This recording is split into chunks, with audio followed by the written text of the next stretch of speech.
Have you seen the original version of the immolation scene? Well, probably not, because it's technically lost media.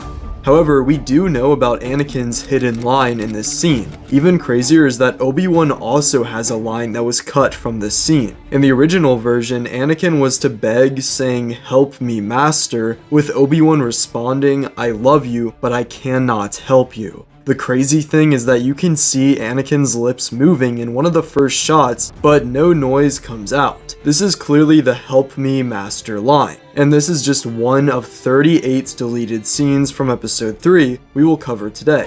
This is where the fun begins. And while I will go over the extended Anakin vs. Obi-Wan fight, the Order 66 deaths of Quinlan Vos and Barriss Offee, as well as the dark way Padme was going to die originally later on, first we have to address the extended Coruscant space battle. During this scene, we were supposed to get a different opening. In the original scene, after the opening shot of Anakin and Obi-Wan flying through the battle, we then see the two lead their clone squad into battle, but there are multiple minutes of the scene missing from right before this that are featured in an early version of the script. Right after the iconic oneer, we were going to see a scene where Obi-Wan is used as bait for multiple droideka dropships, which were designed for Attack of the Clones, while Anakin sneaks up from behind, destroying the dropships at the last minute. Even crazier is that the clone trooper Oddball was actually name dropped by Obi-Wan as well when he says, "We need help. Oddball, do you copy?" But what if I told you the original opening between the Battle of Coruscant and the rescue of the Chancellor would have been nearly an hour long? The first deleted scene is one in the early scripts where Anakin and Obi-Wan face off against Magna Guards while on their way to rescue the Chancellor. While we don't have any footage of this moment, we do have this green screen footage of Obi-Wan dueling multiple Magna Guards, which is from the extended Utapau battle and chase, which we'll look at soon. But there is one catch. While this deleted scene is pretty mysterious from the movie, it does actually appear in the Revenge of the Sith video game. But on the flip side of this, there is the first Shaak Ti death deleted scene, which features her getting stabbed by Grievous in front of Anakin and Obi-Wan. And we are just going to ignore the creepy way Grievous strokes her head. But just when you thought this scene couldn't get crazier, Anakin and Obi-Wan start communicating with hand gestures before making an escape by cutting through the floor with their lightsabers. I actually kind of like how they escape here. We even get a moment of Grievous actually being smart for once when he commands his droids to not shoot the fuel pipes that the Jedi land in because it will cause the ship to erupt, and this actually makes Grievous seem like an experienced warlord, which, funny enough, he is. Anakin climbs out of the fuel pipes and the super battle droids behind them are destroyed when the fuel rises to an overload discharge spark gap. Whatever that means. Then Anakin speaks droid. You heard me correctly. I'm pretty sure that Beep is down. I sense Count Dooku is above us. Oh, yes, you're right. Beep is up. I think. I love the energy between these two in these deleted scenes. I mean, like, it really feels like the Clone Wars, you know what I mean? But they even mock the battle droids by saying Roger, Roger after killing them all in the elevator. Roger. Fun fact, in the scene in the final movie, you can actually see Obi-Wan start to smile after they kill the droids, which is only a moment before they say Roger, Roger in the deleted shot. And there are some frames and footage from the scene with Anakin and Obi-Wan versus Dooku, which are found in the behind-the-scenes sources, such as this frame of Palpatine looking at the blue and red lightsabers of Anakin and Dooku in front of him. This is most likely from an extended version where Dooku actually pleads for his life, but of course Sir Christopher Lee famously told George Lucas that this was out of character for Dooku, so it was cut. Even crazier is this line from Dooku where he says, "Just because there are two of you, do not assume you have the advantage." We also have access to the choreography used in training thanks to Nick Gillard, the stunt coordinator of the prequel trilogy, which showed Anakin punching Dooku in the face, doing the Obi-Annie spin, flipping over Dooku, and then cutting his hands off in one smooth motion. Now, next up is the alternate escape scene. This refers to a deleted scene where Anakin and Obi-Wan attempt to escape through the hangar bay of the Invisible Hand, only to be shot at by battle droids. They attempt to escape by climbing on some pipes on the ceiling. And as interesting as it would have been to have a 40-minute Battle of Coruscant, you can tell that this would have looked pretty goofy, even if it had finished visual effects. Also, it just feels pretty unnecessary, so I'm honestly glad that they cut it. However, once we get back to Coruscant, we have a deleted scene known as the Reception Committee, and this deleted scene would have taken place after arriving on Coruscant, with Anakin and Palpatine arriving at his headquarters. We see Mas Amedda as well as multiple red royal guards behind the duo. When looking at this image from the making of Revenge of the Sith, it is clear that they would have been inside the Senate building at one point.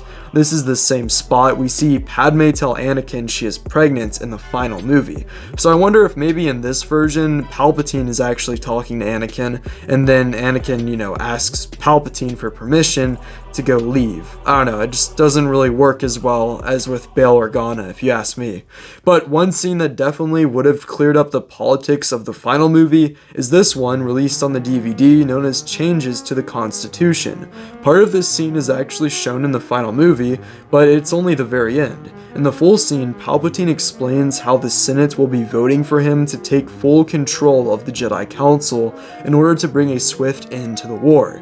In my opinion, this would have really cleared up why the Jedi are so mistrustful of Palpatine, but perhaps that was implied enough in the other scenes, like when Obi-Wan tells Anakin Palpatine has exceeded his terms.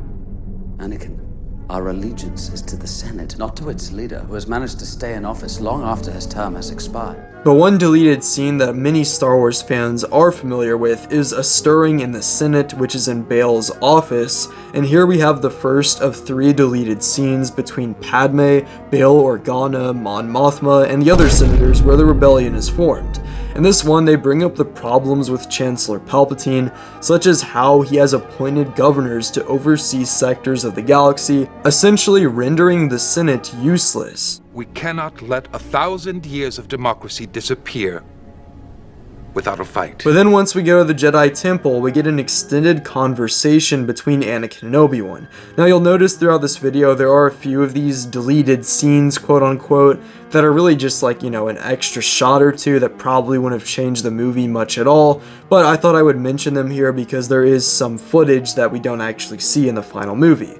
And while we don't know much about this extended scene, we do have this extended shot with multiple Jedi standing behind Anakin. Next up is Obi-Wan talking to Padme. This is probably the most highly covered deleted scene that we don't have any actual footage from, but the making of book gives us some information on this. Obi-Wan decides to finally reveal that he knows something is going on between Padme and Anakin. He says, "I am not blind, Padme, though I have tried to be for Anakin's sake, and for yours. We pretend that I don't know, and I was happy to because it made him happy. You made him happy when nothing else ever truly could." Next we have a plot to destroy the Jedi. Here, Mace Windu, Yoda, and Obi-Wan discuss how the dark side surrounds the Chancellor. The funny thing is that this scene evolved into the Jedi Council War Room scene in the final cut, with much of the same dialogue from Mace Windu. I sense a plot to destroy the Jedi.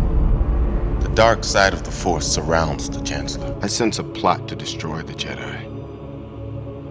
The dark side of the Force surrounds the Chancellor. But then we have Obi-Wan searching for Grievous on Utapau, and from images of Obi-Wan sneaking around to concepts of Obi-Wan having to pick out Boga from the other Varactals, it's clear Kenobi's arrival on Utapau was a minute or two longer originally. And personally, I love Utapau. I think it's like a very underrated planet with a very unique feel, and the imagery is just very creative in my opinion. I still can't get over the fact that they killed Boga. I mean, you know what? Let's be real, Boga is still out there, okay? You cannot convince me otherwise. Next up, we have Seeds of Rebellion, which is in Padme's apartment. So this is another deleted scene, which in my opinion is probably one of the best ones if it was left in the movie. In this one, taking place in Padme's apartment, Padme actually talks about a Jedi she trusts. Obviously, this is Anakin she is talking about, who she says can help them.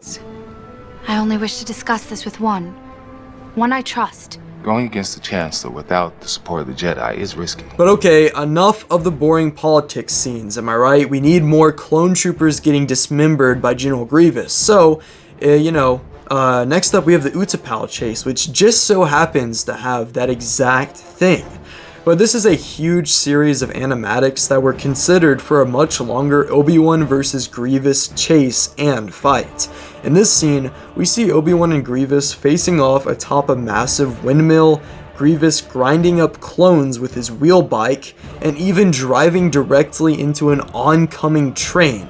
Yeah, I'm not joking, that literally happens. But the best part is how Grievous dies. Rather than just shooting him with the blaster, instead Obi-Wan rips his chest open, pulls out his brain, and then shoots it with his blaster before kicking the dead corpse of Grievous off the platform. So uncivilized. However, the final rebellion scene is very cool because it shows Anakin in action as Palpatine's personal representative from the Jedi Council, and also Palpatine planting seeds of doubt in Anakin's mind that Padme is hiding something. So really all of these deleted scenes do add a lot to the movie, and I don't know, I think maybe a longer version of Revenge of the Sith could actually, improve Anakin's downfall, but at the same time it might be a little too slow because there is about an hour or so between the Battle of Coruscant and the stuff on Utapau with Order 66 and everything if we have the extended version. So it might get a little bit slow with the pacing. So it kind of makes sense why they cut out a lot of these. However, next we have Anakin talking with Padme. This is simply a longer version of the scene where Anakin asks why Obi-Wan was there, and when he says he feels lost. We can see him kissing Padme here, which is not shown in the final scene. But what about the alternate Windu versus Sidious duel? So in this version, Kit Fisto actually kills Palpatine, and they were gonna end the movie right here and then start off a whole, Kit Fisto cinematic universe. But, the other version of this scene that we're talking about in this video is based off of behind-the-scenes photos and notes in the making of book, and it has been confirmed that this scene originally had Anakin alongside Palpatine the whole time, with Palpatine even using Anakin's blue lightsaber rather than his own red one. This would have at least satisfied the fans that believe Palpatine is too powerful to use a lightsaber. I mean, I kind of agree with that because I do like Palpatine a little bit more in Return of the Jedi, but also Ian McDiarmid did kind of go crazy in this movie in a good way. But in the final scene, we can actually see multiple shots of Palpatine holding Anakin's hilt with a red blade added over it, like right here. And I bet you didn't notice that because, not everyone watches the movies in 0.25 speed like me apparently. But next is Anakin versus Mace Windu. Even though in the one we just talked about, Anakin just kind of stands there and mogs Mace Windu the whole time as he fights Palpatine, well, in this deleted scene, we're kind of leaning more into speculation, where in the episode 3 video game, Mace Windu has a duel with Anakin when he arrives, so it is very well possible that this could have been a scene adapted from one of the early versions of the script. But what about the extended Order 66, the question we've all been asking this whole video? This comes from the animatics of Order 66, where we see Quinlan Vos, Barriss Offee, and other people, I guess, get their own death scenes. Quinlan Vos is shot by a tank. RIP, I guess. Barriss Offee is stepped on by an ATTE walker. And Tales of the Empire was so mid that honestly, I think I would prefer this into her story, where she just gets stepped on by a ATTE. I mean, I don't know, it's pretty good character growth, she just kind of dies. But also, many of the characters that die in the final Order 66 have extended deaths here, like Plo Koon, who ejects from his Jedi starfighter before being shot down still. Overall, it would have been very cool to see a longer Order 66 sequence, considering how important this moment is in Star Wars history. But what about Anakin killing Shaak Ti? Yeah, that's right, we have more Shaak Ti death scenes. We all know that Star Wars fans love it when Shaak Ti dies, but this would have extended the Nightfall sequence in the Jedi Temple, and is funny enough the second time we see Shaak Ti die in these deleted scenes when Anakin stabs her from behind. Pause. But don't worry, she only dies 3 other times outside of this as well. And yes, I am including LEGO Star Wars. What about the Nos monster? Yeah, I know, like, when I watched Revenge of the Sith, I was like, this movie's pretty good, bro, but like, where's the Nos monster? You know, that, I was really waiting for that. And if you were like me, then guess what? Today's your lucky day, because you get to hear about this deleted scene on Utapau with the Nos monster. So, originally, after being shot down and falling into the water on Utapau, Obi-Wan was to climb out before coming across a Nos monster in its cave. He was gonna stay hidden while the 2 seeker droids that follow him were actually destroyed by the monster. In the final movie, we can actually see Obi-Wan start to climb out as seeker droids look for him in the background. So clearly they started to finish this scene, but then, I don't know, got kind of tired of fulfilling George Lucas's inner fantasies. But Obi-Wan wasn't the only Jedi to survive Order 66. We also have Yoda, who in this extended scene from Kashyyyk with him and the Wookiees, we would have seen Chewbacca and Tarful with Yoda, where he is tracked down by the clones, and then one of the Wookiees is hiding in a shot, which is an homage to Apocalypse Now. Then the Wookiee jumps up and attacks the ARF trooper on the AT-RT. While I would have loved to see this for all the TikTok edits we would have gotten of Chewbacca aura farming underwater, at the same time this isn't a very necessary moment. I found out about this scene from pages 164 through 165 of the Making of Revenge of the Sith book, which, by the way, I definitely recommend to anyone else who loves episode 3 and, you know, just generally the filmmaking process. And those pages are not to be confused with 167.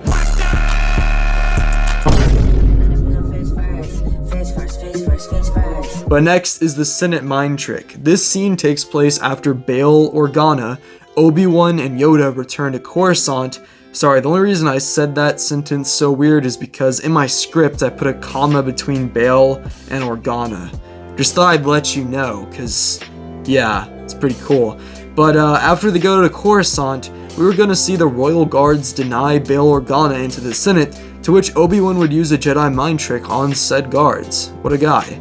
However, many of you have seen this scene at this point, but in my opinion, this is one of those ones where it is better to just watch it than to hear me explain it. Temple, but we expect another clone attack at any moment. Quickly then. You clones make terrible Jedi. So yeah, this would have shown the clones being very smart and resourceful, but at the same time, I feel like the comedy would feel out of place in an otherwise emotional and dramatic section of the movie. What about the extended Separatist slaughter though? While we don't have too much specific footage from this scene, it would have essentially just been the original Separatist slaughter scene, but with an extended moment of Vader walking through the halls, followed by Vader killing Wat Tambor, specifically by stabbing him through the head. Then he was also going to kill Rune Haco and multiple Neimoidian guards. However, if you've watched all 3 of these prequel deleted scenes videos, you've probably been hoping for some Darth Jar Jar, and you know, we don't quite have that, but we have something pretty cool that does have to do with Jar Jar. Basically, it was a scene called Palpatine Thanks Jar Jar, and this doesn't even seem real, but in this scene, Palpatine was going to essentially thank Jar Jar for making him Emperor after giving him emergency powers years earlier. Subscribe to the Blue Bounty Hunter.